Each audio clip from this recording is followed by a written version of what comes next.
Hello students, welcome to Pandey economics classes. मैं हूं आपका दोस्त, host and mentor Arvind sir.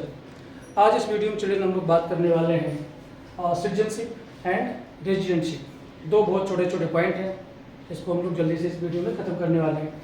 उससे पहले एक बार मैं याद दिला दूँ, ये है chapter number 2, basic concept of macro economics. इस चैप्टर में तो हम लोग बात करेंगे सिटीजनशिप एंड रेजिडेंटशिप। इससे पहले दो वीडियो और इस चैप्टर के अपलोड हो चुके हैं, जिसके पहले वीडियो में हमने बात की है आपसे डोमेस्टिक टेरिटरी की, और दूसरे टॉपिक में हमने बात की है नॉर्मल रेसिडेंट्स ऑफ इंडिया की। चलिए इस वीडियो में आ जाते हैं, बात करते हैं। चलिए, जब आप नेशनल इनकम को कैलकुलेट करेंगे तो उसमें दो कंसेप्ट जो है जिसके बारे में आपको जानना जरूरी है, और जिस दोनों पॉइंट से गो थ्रू करना आपके लिए ज़रूरी है। सबसे पहला जो पॉइंट है वो है सिटीजनशिप, और दूसरा है रेजिडेंसी। और रेजिडेंशिप से चिल्ड्रन हमारे यहाँ पर मतलब ये भी है जो नॉर्मल रेजिडेंट हम लोगों ने पिछले वीडियो में पढ़ा, वो और ये दोनों पॉइंट लगभग सेम है। सबसे पहले बात करते हैं सिटीजनशिप क्या होता है। तो चिल्ड्रन, सिटीजनशिप का मतलब ये होता है कि आप किस कंट्री की नागरिकता आपके पास है। नागरिकता इन द सेंस कि आप उस कंट्री में आपको वोट देने का हक है, आप उस कंट्री में चुनाव लड़ सकते हैं, पॉलिटिकल पार्टी ज्वाइन कर सकते हैं, और लीडरशिप में पार्टिसिपेट कर सकते हैं। अगर आपको उस कंट्री की सिटीजनशिप अगर आपको नहीं मिली हुई है, तो आप उस कंट्री में ना तो वोट दे सकते हैं, ना ही चुनाव लड़ सकते हैं, और ना ही आप किसी डिजिग्नेशन पे काम कर सकते हैं। पॉलिटिकल पॉइंट ऑफ व्यू से मैं बात करूँ तो सिटीजनशिप क्या है, एक लीगल कंसेप्ट है। लीगल कंसेप्ट का मतलब ये है कि ये आपको दो तरीके से मिलता है। It arises in two ways. Okay, citizenship is a legal concept and it arise in two ways. First is by birth and second by legal procedure. इसको मैं सिंप्लीफाइड करके आपको समझा देता हूँ कि आपको किसी भी कंट्री की, मैं इंडिया के प्रोस्पेक्ट्स में बात कर रहा हूँ कि आपको इंडिया की सिटीजनशिप कब मिलेगी।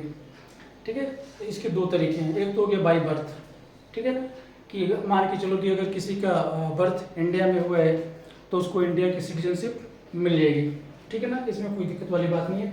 और दूसरा है bye legal procedure. Bye legal procedure में क्या है कि एक पर्सन है जिसका बर्थ इंडिया में नहीं हुआ है, वो दूसरी कंट्री का है, और वो हमारी कंट्री से रिक्वेस्ट करता है कि हमारी कंट्री यानी कि इंडिया उनको रेजिडेंसी दे दे। तो ये हो गया लीगल प्रोसीजर, और लीगल प्रोसीजर के थ्रू हमारी कंट्री की सिटीजनशिप मिल जाएगी। इसका एक और एग्जांपल देता हूँ। फॉर एग्जांपल कि कोई इंडियन है, वो यूएसए में जाके रहता है, यूएसए की गवर्नमेंट से रिक्वेस्ट करता है कि यूएसए की गवर्नमेंट उसको वहाँ की सिटीजनशिप दे दे। इसके लिए उसे एक लीगल प्रोसीजर फॉलो करना पड़ेगा, और लीगल प्रोसीजर के थ्रू उसे वहाँ की सिटीजनशिप मिल जाएगी। इसमें टाइम भी लगता है चिल्ड्रन, 6 महीने लग सकते हैं, 1 साल भी लग सकते हैं। हालांकि अब आजकल ये सब कुछ ऑनलाइन हो गया है, तो पहले जितना टाइम नहीं लगता है, लेकिन पहले बहुत ज़्यादा टाइम इसमें लगता था।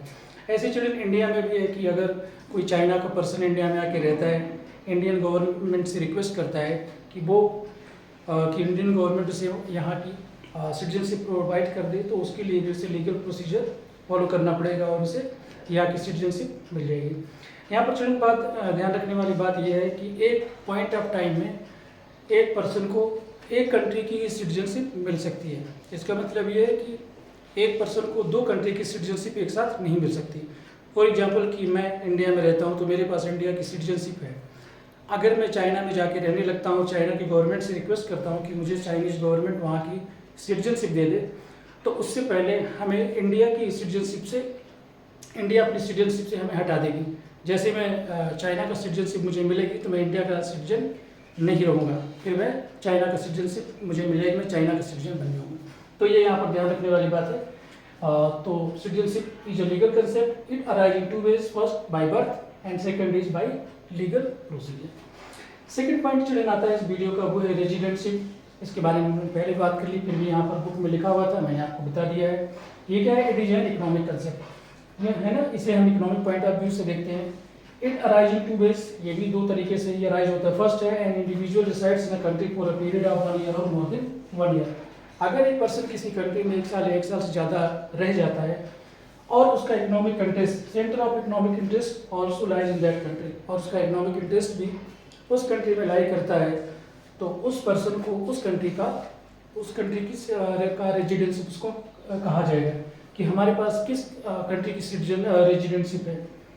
ठीक है, तो ये दो तरीके हैं इसमें, एक तो एक पर्सन किस कंट्री में रहता है और कितने समय तक रहता है। यहाँ पर ये दोनों पॉइंट होना जरूरी चिल्ड्रन रेजिडेंशिप के लिए। अगर इसमें से एक भी पॉइंट फुलफिल नहीं है तो फिर उसे उस कंट्री की रेजिडेंशिप नहीं मिलेगी या उसे उस कंट्री का रेजिडेंशिप नहीं कहा जाएगा। पहला तो ये कि उसको वहाँ पर 1 ईयर या मोर देन 1 ईयर रहना है, और दूसरा पॉइंट है कि उसका सेंटर ऑफ इकोनॉमिक इंटरेस्ट भी उस कंट्री में ही लाई करना चाहिए जिस कंट्री में वो 1 साल या उससे ज़्यादा का रहता है।